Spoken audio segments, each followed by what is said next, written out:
Salut tout le monde et bienvenue dans ce nouveau tutoriel au Oui Langage POO, donc plus la base de données. Donc le but d'aujourd'hui est de faire avec vous ce petit exercice que vous voyez affiché sur vos écrans, notre interface, notre formulaire d'enregistrement où on va l'associer avec notre base de données. On n'utilisera pas de requête SQL ni autre chose, mais le but est de partir de base et pour rendre un peu la programmation orientée objet un peu plus simple, de vous amener à comprendre comment on peut interagir avec le membre ainsi que le constructeur pour pouvoir y arriver à enregistrer nos données dans notre base de données. Alors ici, j'ai déjà ma base de données, donc ma table utilisateur qui est bel et bien préparée, dans laquelle j'ai les différents champs, notamment l'idée, le nom, le post-nom, le prénom ainsi que le contact. Et de l'autre côté, j'ai mon formulaire d'enregistrement qui contient aussi mes champs, le nom, post-nom, prénom ainsi que contact, et mes deux boutons enregistrés pour regarder nos données dans la base de données et pour voir les données qui sont enregistrées dans notre table via notre formulaire données dans laquelle j'ai uniquement fait pour pouvoir afficher ceci. J'ai fait cela, donc j'ai cliqué maintenir et ensuite amener dans le formulaire pour pouvoir insérer ici notre table. Alors, sans plus tarder, nous allons maintenant passer par créer notre classe qui nous permettra maintenant de contrôler, d'abord de vérifier si bel et bien nos champs et nos différents champs est remplis. D'abord, avant d'aller pour créer notre classe, on va d'abord créer notre procédure de classe message.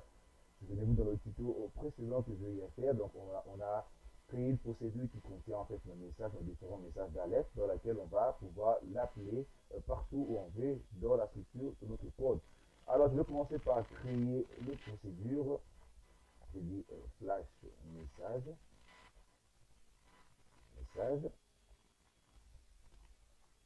Et dans classe message, je vais pouvoir d'abord commencer par créer procédure message valide. En paramètres, je passe le texte, donc pas texte, disons message, oops, avec S, parce que voilà, message. Et là, je vais dire, je ne fais pas un return, directement info de message. Voilà, de message. Voilà. Là, et ensuite, là, je vais dire procédure, message, erreur. En paramètres, je passe le message, je dis erreur, message, voilà. Et en dernier, procédure, message, avertissement. Voilà, en paramètres, je passe message. Et là, je fais par return avertissement de message. Voilà, de message. Voilà, c'est sûr que ça correspond. Alors, une fois ceci rempli, on va maintenant pouvoir vérifier maintenant si nos différents champs ne sont pas vides. Donc, s'ils sont vides, on fera directement appel à notre message d'avertissement, à notre procédure de message d'avertissement pour pouvoir alerter l'utilisateur que tel champ n'est pas rempli. Alors ici, je vais pouvoir créer ma nouvelle classe utilisateur, classe user, voilà, classe user. Oh oui, non, logique, mais dit c'est un logique. Classe user enregistrement,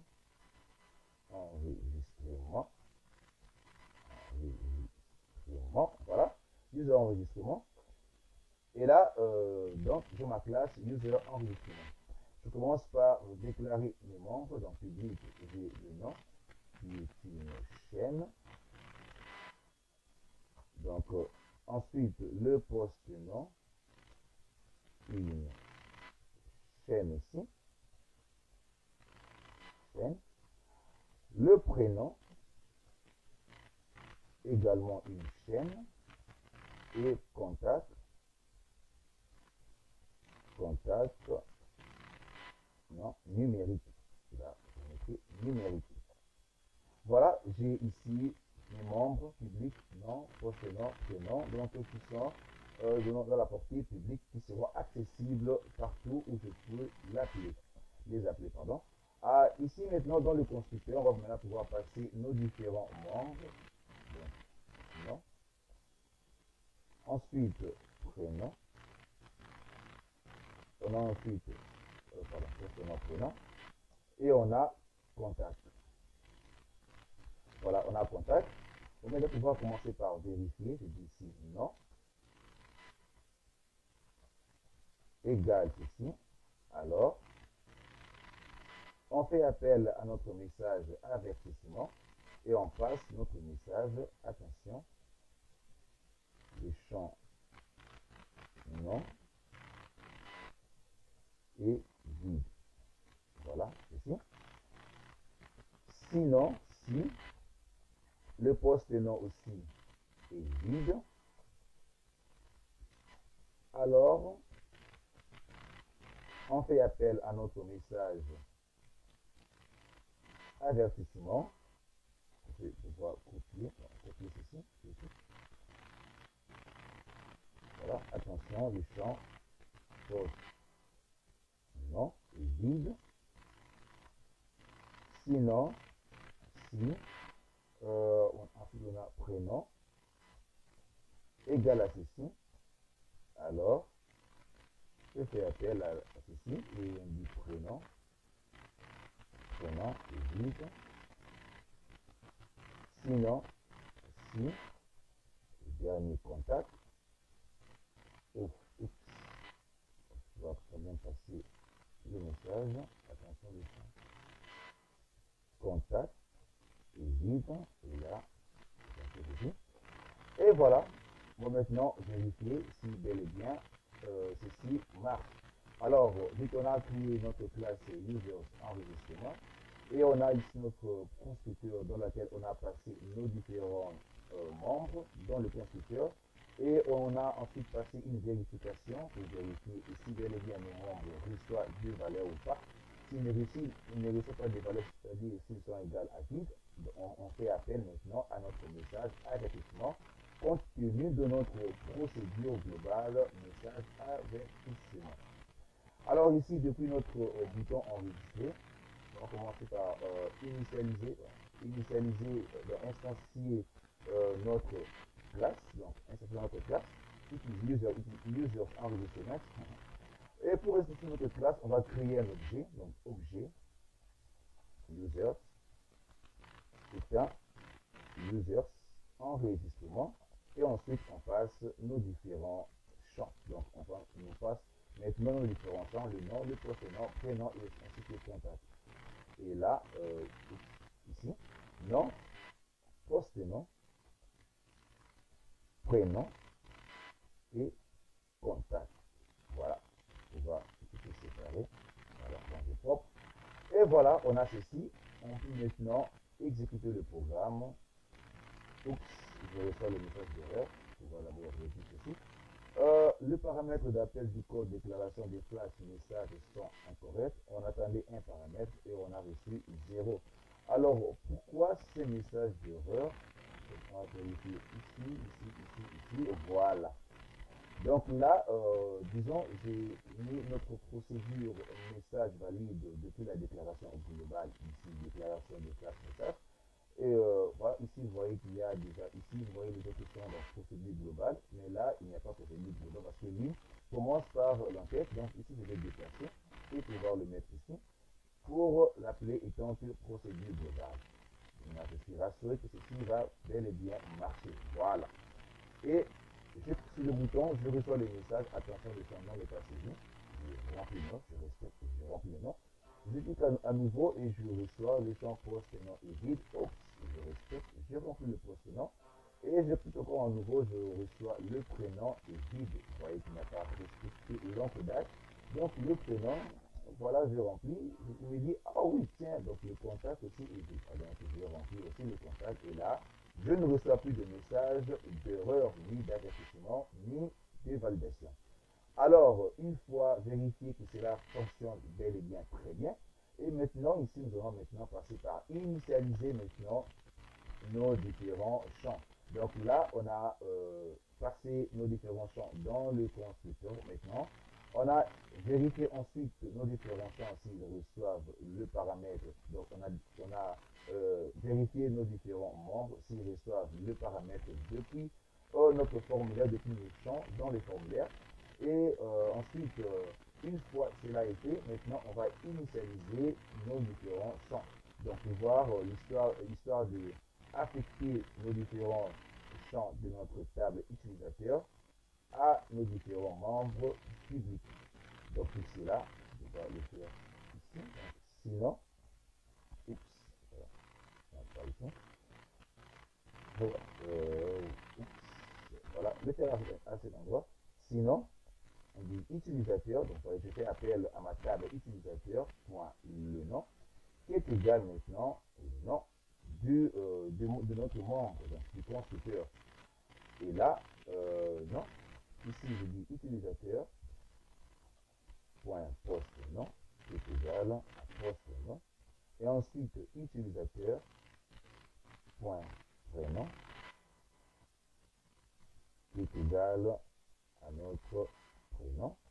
Et là, utilisateur, point contact, qui est égal à contact. Oh, qui est égal à contact. Voilà. Là, je vais mettre des points d'arrêt et vérifier si bel et bien notre constructeur reçoit nos différents paramètres, donc nos différents valeurs. Je vais exécuter, voilà, je vais faire d'abord le message, je vais cliquer, je remplis au hasard, voilà, voilà, et voilà. Je clique sur enregistrer, voilà, le débugger s'arrête ici. Je vois ici utilisateur.nom n'a pas reçu de valeur, mais le constructeur, donc le paramètre de constructeur a reçu la valeur. Donc là, je vois nom égal maintenant au nom qui a été saisi là. Et si je viens prénom, voilà, le prénom correspond à ceci, le prénom, pardon, et le prénom correspond à ceci, et ensuite contact correspond à ceci. Et si on revient au niveau du paramètre, on a la même chose. Donc voilà, notre constructeur reçoit bel et bien les différentes valeurs qui proviennent du champ. Alors je vais terminer le test et ensuite supprimer le point d'arrêt. Voilà. Une fois que cela est vérifié, soit vous faites directement appel à la fonction h enregistre ou h ajoute. Donc h enregistre. Et ensuite, vous passez le nom de la table, ou soit vous pouvez le mettre directement dans une procédure, et vous faites appel à h enregistre pour ensuite enregistrer le données dans la base de données. Soit vous les faites ici, soit moi je peux pouvoir le mettre dans une procédure,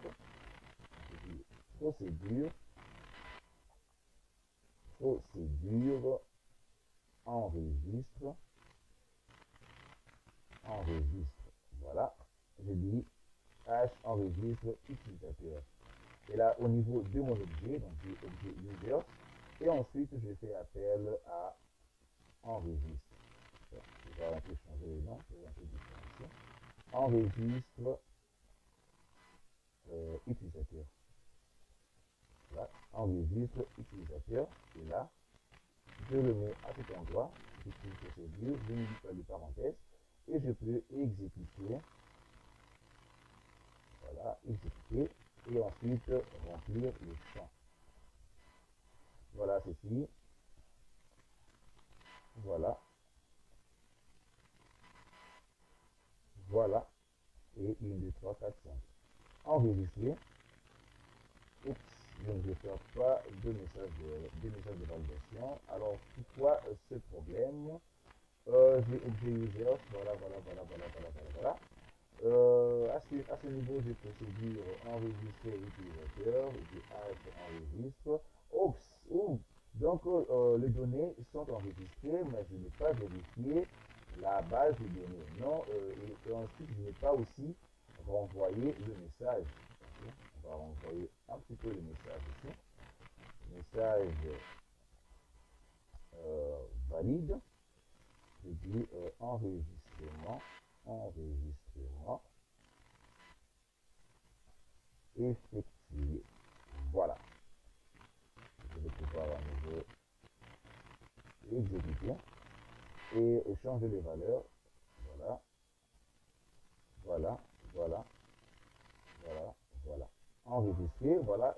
Enregistrement effectué, voir à nouveau. Et là, je vois maintenant mes données qui sont saisies. Donc, ne vous inquiétez pas pour les numéros qui commencent par 23 ou 24 parce que j'avais déjà commencé avant à travailler là-dessus. Et maintenant, bon, voilà, ignorez cela.